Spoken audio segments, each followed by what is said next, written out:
Hola, ¿qué tal? Estimadas estudiantes, voy a tratar de hacer una breve síntesis de lo que charlamos hoy en la reunión por Meet que tuvimos con las compañeras.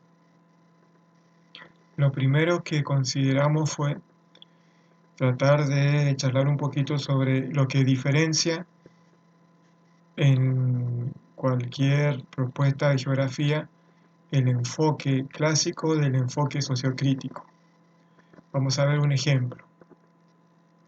Aquí tenemos un mapa de la República Argentina en cuanto a los climas que simplemente hace una descripción, muestra una descripción de los distintos climas que tenemos en la República Argentina. Esto es un enfoque clásico, meramente descriptivo. Vamos a ver ahora cómo en este otro elemento, donde nos muestran los diferentes tipos de pirámides, la progresiva, la estacionaria y la regresiva. Acá, a partir de los datos estadísticos que nos da este elemento del estudio geográfico, nos permite poder inferir diferentes causas por las cuales en la pirámide progresiva hay mayor población joven, en la estacionaria predomina la población madura y en la regresiva la población vieja. Esto nos permite plantear hipótesis acerca de situaciones de educación, de sistema de salud, de sistemas sanitarios, de acceso a servicios públicos, etcétera, por lo cual se determinan estas diferentes pirámides y estas diferentes características de la población en los diferentes países. Aquí tenemos un enfoque sociocrítico. En el otro ejemplo vemos un mapa de la República Argentina donde aparecen datos que nos describen los asentamientos, la cantidad de kilómetros cuadrados, la superficie que ocupan los asentamientos, las villas en la República Argentina, cuántas se crearon luego del 2010, cuántas se crearon antes del 2000. Esto también nos permite inferir a partir de estos datos hipótesis que nos pueden llegar a servir para explicar por qué esta situación de los asentamientos de la villa en la República Argentina. Aquí tenemos un enfoque sociocrítico. Entonces, ¿cuál es la diferencia? La diferencia está dada que en el enfoque clásico simplemente hay una descripción del objeto de estudio que aborda la geografía, mientras que en el enfoque sociocrítico no solamente hay una descripción, sino también elementos, datos que nos permiten inferir hipótesis para poder explicar esa situación y hacer un juicio de valor. Otro tema que charlamos fue el relacionado con el aprendizaje de la geografía en la escuela primaria y que lo tenemos que abordar desde una enseñanza más global, interdisciplinar e integradora. Para poder lograr esto tenemos que partir de la idea del concepto de espacio geográfico. Cuando hablamos de espacio geográfico estamos hablando de la relación dinámica que existe entre la sociedad y la naturaleza.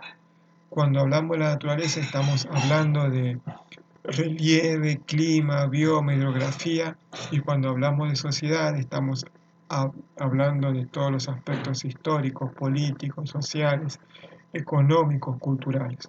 Por lo tanto, esa relación dinámica que permanentemente se está modificando a lo largo del tiempo, que nos permite concebir el concepto de espacio geográfico, es lo que nos va a permitir a nosotros entender una enseñanza global, interdisciplinar e integradora. ¿Por qué? Global porque tenemos que hacer referencia a todos los aspectos del espacio geográfico, e interdisciplinar porque podemos utilizar herramientas de otras disciplinas. Por ejemplo, para abordar un determinado tema podemos utilizar un artículo periodístico, podemos utilizar una canción, podemos utilizar algún hecho histórico. Entonces ahí estamos utilizando para abordar un concepto de geografía elementos de otras disciplinas. Por eso es global, interdisciplinar e integradora. Y por último, lo que también queríamos reforzar es la idea de poder explicar cómo se forman las montañas. Y para ello charlamos con las compañeras de que tenemos que partir de dos teorías básicas. Una es la teoría de la deriva continental, que es la que explica que en algún momento hubo un solo continente y luego ese continente se fue dividiendo hasta dar lugar a los continentes que hoy conocemos. Por lo tanto, eso demostró que hay movimiento en la corteza terrestre entre las distintas placas. Y luego la teoría de las tectónicas de placas, que lo que básicamente explica que la corteza terrestre está subdividida en diferentes placas que navegan y que chocan entre sí, y así como en algún lugar chocan, en otro lugar se separan. Bueno, donde chocan, una placa se introduce por debajo de la otra y se dirige hacia el núcleo de la Tierra. Y la placa que no se, que es más sólida y que no se introduce por debajo de la otra, que generalmente son las placas continentales, esas sufren un plegamiento, es decir, se arrugan. Bueno, ese plegamiento, esa arruga es lo que dio origen a, a los cordones montañosos. ¿Qué sucede con la placa que se introduce por debajo de la placa continental?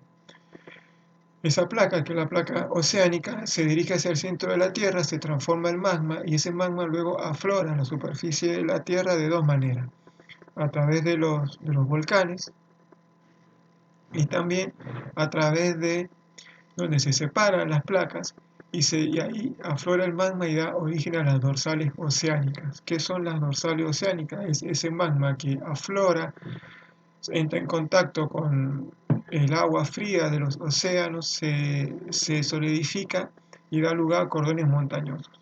Esos cordones montañosos forman las dorsales oceánicas que se encuentran, como vemos acá en este mapa, en el océano Atlántico, en el océano Pacífico, en el océano Índico. Son cordones montañosos que están debajo del océano donde las placas se separan.